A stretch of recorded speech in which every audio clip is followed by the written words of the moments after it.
പിതാവുമായ ശ്രീ മുല്ലപ്പള്ളി രാമചന്ദ്രൻ കടത്തനാടിന്റെ പ്രിയപുത്രനാണ്. പൊതുപ്രവർത്തന രംഗത്ത് അദ്ദേഹം ഉഴുതുമറിച്ച ഈ മണ്ണിൽ നന്മയുടെ പുതിയ കാൽവെപ്പിലും അദ്ദേഹത്തിന്റെ കരങ്ങൾ സാക്ഷിയാവുന്നു. കടത്തനാടിന്റെ വീരപുത്രനെ തികഞ്ഞ അഭിമാനത്തോടെ ക്ഷണിക്കുന്നു വേദിയിലേക്ക്. സാധനം.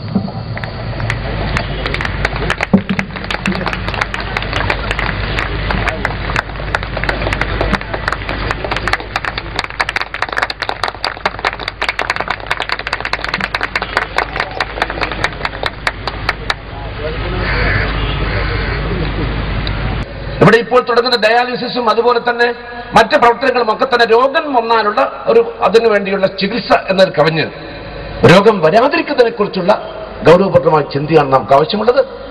അതിൽ തീർച്ചയായിട്ടും നമ്മുടെ ജീവിത ശൈലിയിൽ നമുക്ക് മാറ്റമുണ്ടാക്കേണ്ടതായിട്ടുണ്ട്. നമ്മളൊക്കെ തന്നെ വളരെ ധൃതി പിടിച്ച ആളുകളെ തിരക്ക് പിടിച്ച് നമ്മൾ പോകുമ്പോൾ നമ്മളെല്ലാം മറക്കുന്നു. നമ്മൾക്ക് കൂടുതൽ കൂടുതൽ പണം വേണം. നമ്മളെല്ലാം തന്നെ സ്വാർത്ഥതയുടെ തുരുത്തുകളിൽ ഒറ്റപ്പെട്ട് ജീവിക്കുന്നവരായി മാറിയപ്പോൾ ആ സ്വാർത്ഥത അതിന്റെ പാരമ്യത്തിൽ എത്തി നിൽക്കുന്നു എന്ന് വരുമ്പോൾ നമുക്കൊന്നിനും സമയമില്ലാതായിരിക്കുന്നു.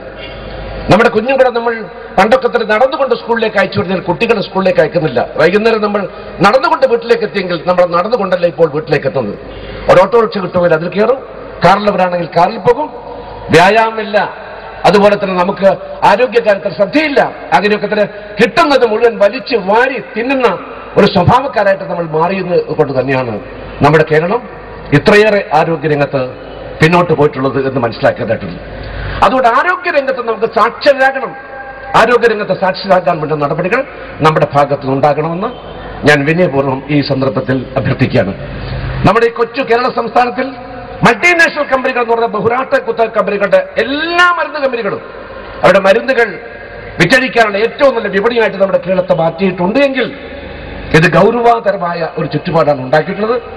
ഈ പ്രതിസന്ധി മറികടക്കാൻ വേണ്ടിയിട്ട് നമ്മളൊക്കെ തന്നെ പരിശ്രമിക്കണമെന്ന് ഞാൻ വിനയപൂർവ്വം അഭ്യർത്ഥിക്കുകയാണ്. എനിക്കറിയാം, ഡയാലിസിസ് രോഗം പിടിപെട്ട ആളുകളുടെ പ്രയാസത്തെക്കുറിച്ച് ഡോക്ടർ പറയുകയുണ്ടായി. നിത്യവും ജനപ്രതികളായ എന്നെയും വിജയനും ഒക്കെ തന്നെ രോഗവുമായി ബന്ധപ്പെട്ടുകൊണ്ട് ഡയാലിസിസ് ചെയ്യാൻ നിവൃത്തിയില്ലാത്ത ഒരുപാട് രോഗികൾ ഞങ്ങളെ സമീപിക്കാറുണ്ട്. ഞങ്ങൾക്കൊക്കെ തന്നെ അതിന് പരിഹാരം കണ്ടെത്താൻ സാധിക്കാത്ത അവസ്ഥാവിശേഷമുള്ളത്.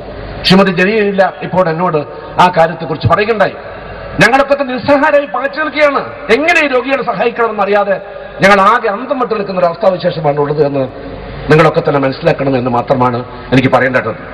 താൽക്കാലികമായ ആശ്വാസം എന്ന രൂപത്തിലാണ് നമ്മുടെ ഡയാലിസിസ് സെന്റർ തുടങ്ങിയെന്ന കാര്യം എനിക്കറിയാം. എല്ലാവർക്കും സഹായം എത്തിക്കാൻ പ്രയാസമുണ്ട്.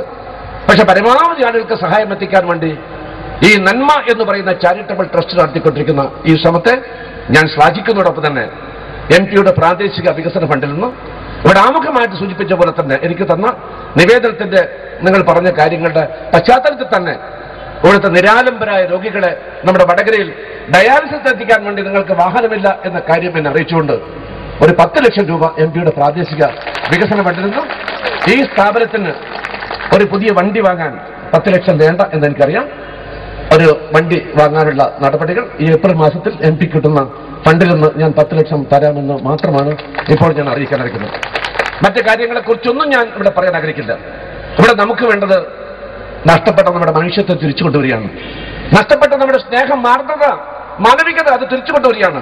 അത് തിരിച്ചു കൊണ്ടുവരാൻ സാധിക്കുന്ന ഒരു വലിയ കൂട്ടായ്മയായി കഴിഞ്ഞ 10 വർഷക്കാലം കൊണ്ട് നന്മയ്ക്ക് മാറാൻ സാധിച്ചുവെങ്കിൽ ആ പ്രവർത്തനം ശ്ലാഘിക്കപ്പെടേണ്ടതാണ്. ആ പ്രവർത്തനം മാതൃകാപരമാണ്. ഈ ചടങ്ങിൽ സംബന്ധിക്കാൻ എന്നെ ക്ഷണിച്ചതിന് ഹൃദയപൂർവ്വം ഇതിന്റെ ഭാരവാഹികളോട് ഞാൻ നന്ദി പ്രകാശിപ്പിച്ചുകൊണ്ട് എന്റെ ഹ്രസ്വമായ വാക്കുകൾ ഉപസംഹരിക്കുന്നു. ഈ ചടങ്ങ് ഞാൻ ഔപചാരികമായി ഉദ്ഘാടനം ചെയ്തതായി പ്രഖ്യാപിക്കുന്നു. നമസ്കാരം. ജയിക്കുന്നു. ആദരണീയനായ